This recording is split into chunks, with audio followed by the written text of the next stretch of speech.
This podcast was originally live-streamed on the NonSequitur Show on YouTube. New episodes air weekdays, Monday through Friday, at 8 p.m. Eastern at youtube.com/NonSequitur Show. Make sure you never miss a live stream by visiting www.nonsecshow.com/schedule. For the latest news, polls and updates throughout the day, follow us on Twitter at NonSecShow or Facebook.com/NonSecShow. That's NonSeq Show. If you'd like to get exclusive content, bi-weekly private hangouts with Kyle and Steve, backstage access to chat with guests after shows hosted on your channel and much more, become a Patreon saint of NonSequitur. It ensures we continue to improve our show and brings you into the process at the same time. Visit patreon.com/NonSequitur today while the limited spots are still available.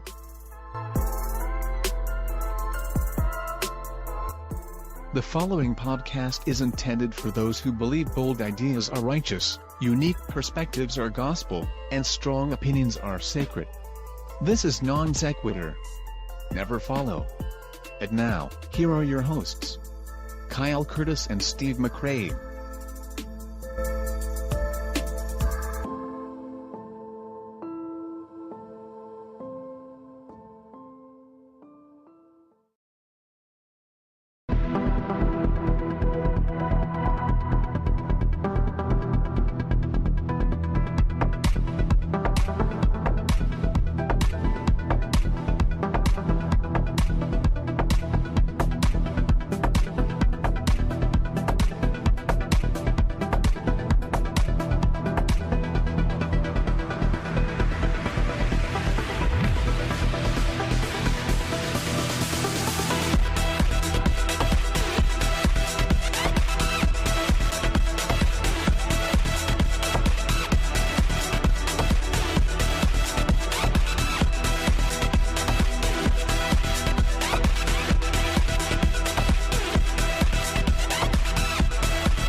Amazing.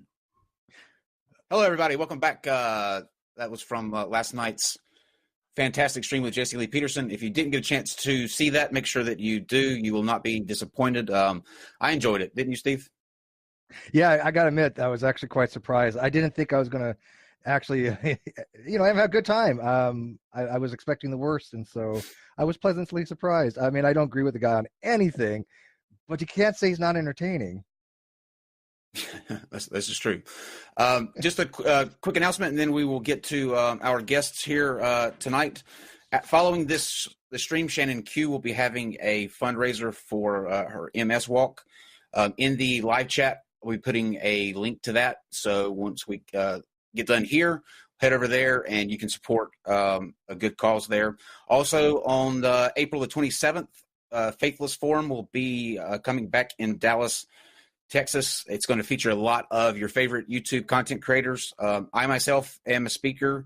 Rachel Oates, Telltale Atheist, Holy Kool-Aid, Rationality Rules, Genetically Modified Skeptic, Cosmic Skeptic, Prophet of Zod, Apologia, Shannon Q, Surus, Objectively Dan, and Talk Heathen. We will all be there. So make sure that you are there. And then finally, on the 26th of this month, which is next Tuesday, the physicist Lawrence Krauss will be here to talk about something from nothing. So if you are wanting to find out what that is all about, make sure that you join us for that. That's next Tuesday at 8 p.m. Okay, let me introduce who we have here tonight. First, we'll start with John Perry. John, welcome back. He is an artist and a science advocate. He started the channel Stated Clearly in 2012. With the creation of his first science animation, What is DNA and How Does It Work? And he has another channel called Stated Casually, which is a really good way to kind of incorporate science, everyday science for everyday people. And John, welcome back. Thank you. Good to be here. Can you hear me, John? Yeah, yeah. So, are you Okay. wanting me to go? Okay. Okay.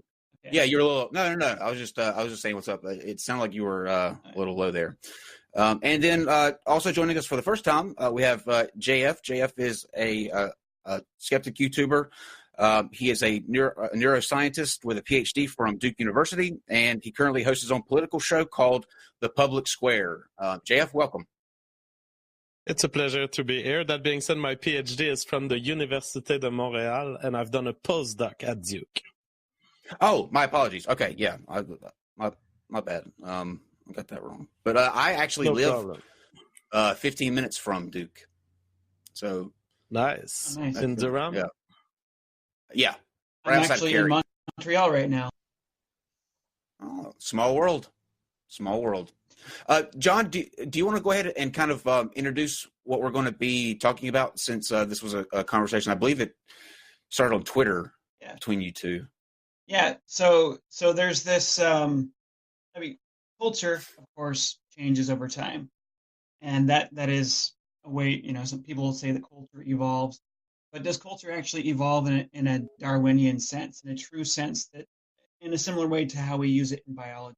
Richard Dawkins talked about memes in his book, The Selfish Gene. So a meme is like a gene of the mind, which genes, they replicate in the biosphere, and a meme would be replicating in the mindosphere, so transferring from one person to another, an idea. And there's actually an entire field of cultural evolution. And they use Darwinian principles to study the way that culture develops and changes over time. And some people believe that this is kind of a overuse of the word evolution, or a misuse. And I was getting a lot of people, a few people on Twitter. I had done a presentation about memetics, and some people were saying, making this argument that we're over applying Darwin here, and one of them was Francis. And so here we are. We're gonna, I guess, dive into the details of this field of cumulative cultural evolution, and see what. I'm curious to see what the opinions are. Are you having an earthquake, John? Are you having an earthquake? Oh, well, I'm holding. So yes, I am holding my phone because we had some technical difficulties here, and I lost the ability to use my computer in this. So also, unfortunately, I'm missing out on my slides. So maybe I can find a better way to situate myself here. Maybe like prop it up against something. Do you have a preference on which one of you wants to start out with their case on this? I can tell my statement if John wants. Sure. Yeah, if you want to go for a minute here and hear what your objections are, that'd be good. Yeah, so my position, and this is expressed in my book, The Revolutionary Phenotype, which has the subtitle "The Amazing Story of How Life Begins and How it Ends," which is a review of our knowledge on the question of the selfish gene view of evolution, and a slight correction of Richard Dawkins when he stated the idea of memes, when he thought that this idea, well, we have genes, they are made of DNA, they pass from parents to offspring, and he couldn't see in human culture anything different. He couldn't see what differentiated human culture from genes, in that they pass from parents to offspring. We believe in religion. We teach that religion to our children, for example. And to that extent, there is some form of copying mechanism that exists between parents and offspring. And I don't deny this. In fact, I don't even deny that you could call memes, the ideas in our brains that get copied, that get exchanged, we could call them replicators. However, they are a very special type of replicator, and one makes an error if he thinks that the evolution that applies to this replicator is the same kind of evolution that applies to genes. In other words, my statement tonight will be, it could be summarized very simply by saying, memetics is just a meme, dude. It is just a meme. It is an idea that was thrown out there to make a parallel between memes and genes. However, there is something fundamentally lacking in human culture for it to access what I would characterize as Darwinian evolution. Memes evolve in the sense that they change, and they may even have cumulative changes. That is all very interesting, but it is not Darwinian evolution because of one reason, which I identify in my book. It is that genes do not have what memes do not have what genes have, which is this random mutation process. The mutations that are happening to memes are non-random. They are biased. They are biased by our psychological features. We like certain things. We don't like other things. We have taboos in human culture.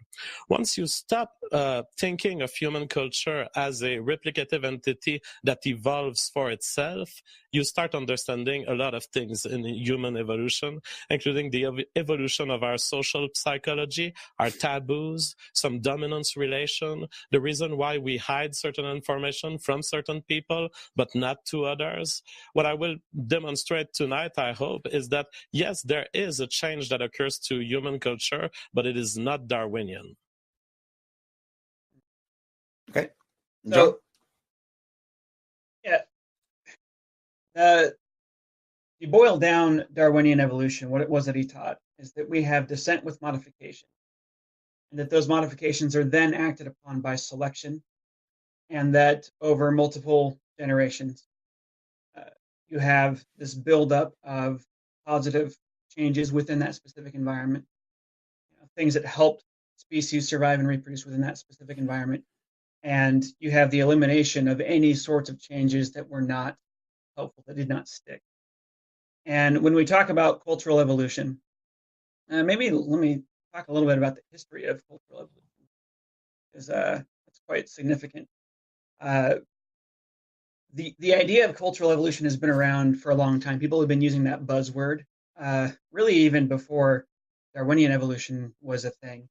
The ancient Romans were, and actually the Greece were talking about how cultures go through this sort of evolutionary process where they start out, they would call them savages, and actually in Darwin's time, this is the words being used too. Cultures start out in a savage state, and then they become more civilized, and then eventually they end up inventing money and legal systems and so on, and they become these fully civilized structures, similar to what the ancient Romans had and what Western culture has today. And this was what people thought of when they talked about cultural evolution. Back in the 1930s, Franz Boas, he was an anthropologist. He was German-born, but an American anthropologist, lived in the United States. He spent a lot of time with the Inuits in northern Canada, and he was just really impressed by their culture, by the really bizarre inventions that they had. So one of the things, the igloos that the Inuits make, it looks like they were designed by someone who studied architecture and had a really solid grasp of mathematics, but they weren't. These igloo structures somehow evolved within the culture of the Inuits, or were somehow developed by these Inuits without them understanding even how it was that the structure they had settled on was so perfect for being stable, how it was so perfect for ventilation, and so on and so forth. A bunch of different aspects about their technology, their spears and so on, were just perfect. And there were aspects of their culture that he thought were just absolutely wonderful, with the way that they shared their food and the way that they helped each other and taught each other. And he was just disturbed by this word savage that people were using to describe these cultures that were supposedly primitive, but these cultures have all these beautiful aspects to them, and in certain ways they're far more advanced than Western culture was, even with the science and the math that was going on there. So he did not like this cultural evolution idea that was popular, and he criticized it. And so I kind of consider him to be the father of modern cultural evolution, which is weird because he actually spent spent his career criticizing